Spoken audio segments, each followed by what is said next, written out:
కార్తీక పురాణం 19వ అధ్యాయం. దుర్వాసుడు శరణు కోరడం. విష్ణు సుదర్శన చక్ర మహిమిమ గురించి ఈరోజు మన ఛానల్లో తెలుసుకుందాం. మీకు తెలుసు, మన ఛానల్లో ప్రతిరోజు కార్తీక పురాణ కథలు అప్లోడ్ చేస్తున్నాం. తప్పకుండా చూడండి. మన ఛానల్ను సబ్స్క్రైబ్ చేసుకుని గంట సింబల్ను నొక్కి పెట్టుకోండి. వీలైతే లైక్ చేసి సపోర్ట్ చేయండి. మీకు తెలిసిన వారికి షేర్ చేయండి. పూర్తిగా చూడండి, మంచి ఫలితాలు ఉంటాయి. ఇక లేట్ చేయకుండా కథలోకి వెళ్దాం. ఇంత జరిగినా అంబరీషుడికి నీపై కోపం రాలేదు. తన కారణంగా సుదర్శన చక్రం నిన్ను తరమడం పట్ల ఆయన ఆవేదన చెందుతున్నాడు. బ్రాహ్మణ హత్యా దోషం తనకి అంటుతుందని ఆయన ఆందోళన చెందుతున్నాడు. అందువలన సుదర్శన చక్రం నిన్ను ఏమీ చెయ్యకుండా ఉండాలంటూ కోరుతున్నాడు. అందువలన నీవు ఆయన దగ్గరికి వెళ్లడమే అన్ని విధాలా మంచిది అని దుర్వాసుడితో విష్ణుమూర్తి అంటాడు. దాంతో తిరిగి అక్కడి నుంచి దుర్వాసుడు పరుగు మొదలు పెడతాడు. సుదర్శన చక్రం తరుముతూ ఉండగానే దుర్వాసుడు పరుగులు తీస్తూ భూలోకానికి చేరుకుంటాడు. తనని రక్షించమంటూ అంబరీషుడిని కోరతాడు. దుర్వాసుడిని సుదర్శన చక్రం సమీపిస్తూ ఉండడం చూసిన అంబరీషుడు సుదర్శన చక్రాన్ని నిలువరించే ప్రయత్నం చేస్తాడు. దుర్వాసుడు చాలా ఆందోళనతో ఉన్నాడని, బ్రాహ్మణుడిని సంహరించకూడదని చెబుతాడు. ఆయనను అంతం చేసే ఆలోచనను విరమించుకోమని కోరతాడు. వెంటనే వెనక్కి తగ్గవలసిందిగా కోరతాడు. అంబరీషుడి మాటలను పట్టించుకోకుండా సుదర్శన చక్రం దుర్వాసుడిపైకి దూసుకు వస్తూనే ఉంటుంది.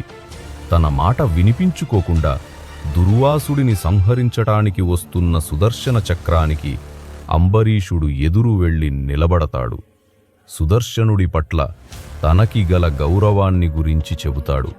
అయితే తనను శరణు కోరిన ఒక బ్రాహ్మణుడిని కాపాడటం కోసం సుదర్శనుడితో యుద్ధానికి దిగడానికి కూడా వెనుకాడనని అంటాడు. అందువలన వెనుదిరిగి వెళ్ళమని అంటాడు.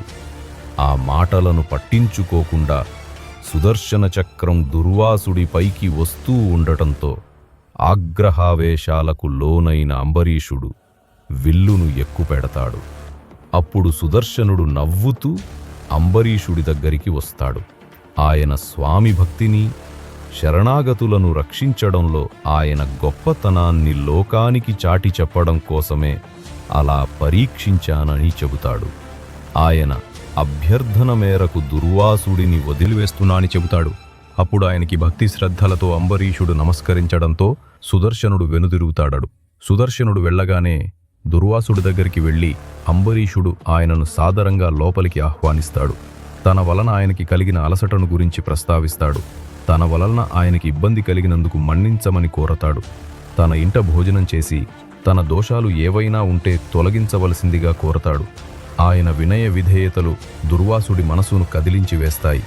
అంబరీషుడి గొప్పతనం ఏమిటనేది అప్పుడు ఆయనకి అర్థమవుతుంది. నాయనా అంబరీషా, చిన్నవాడివైపోయావు గాని నిజానికి నేనే నీకు నమస్కరించాలి.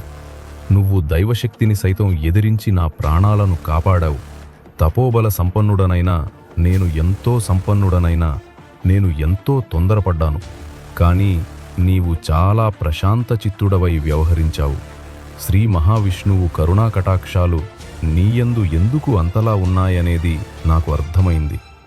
నీలాంటి వాడితో కలిసి భోజనం చెయ్యడమే మహాభాగ్యం అంటూ అంబరీషుడిపై తనకి గల అభిమానాన్ని వ్యక్తం చేస్తాడు. ఆ తరువాత భోజనం చేసి అంబరీషుడిని ఆశీర్వదించి అక్కడి నుంచి తన ఆశ్రమానికి వెళ్ళిపోతాడు.